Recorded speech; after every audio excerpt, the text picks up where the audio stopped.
तो चलिए आज फिर से याद करते हैं शेर और चूहे की वो मशहूर कहानी।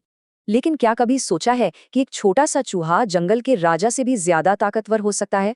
तो देखिए, एक तरफ है जंगल का राजा शेर और दूसरी तरफ एक नन्हा सा चूहा। एक दिन मस्ती मस्ती में चूहे ने सोचा, क्यों ना सोते हुए शेर पर ही खेला जाए। हद तो तब हो गई जब उसने शेर की पूंछ को अपनी स्लाइड ही बना लिया।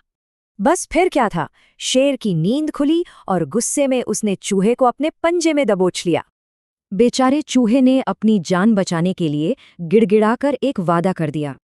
शेर तो ये सुनकर हंस पड़ा, भला ये नन्हा सा चूहा उसकी क्या ही मदद करेगा।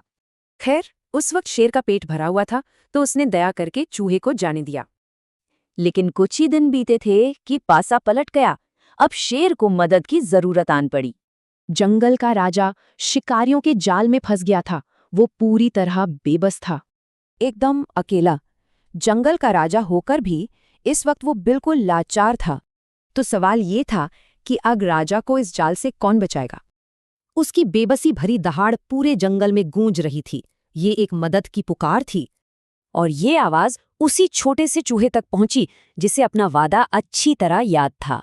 चूहा फौरन पहुंचा और अपने तेज दांतों से जाल की मोटी रस्सियों को कुतरने लगा। जैसे ही शेर आजाद हुआ, उसने चूहे का शुक्रिया अदा किया और एक बड़ी बात कही। शेर को एहसास हो गया था कि ये कोई मामूली चूहा नहीं है और इसे एक खास सम्मान मिलना ही चाहिए।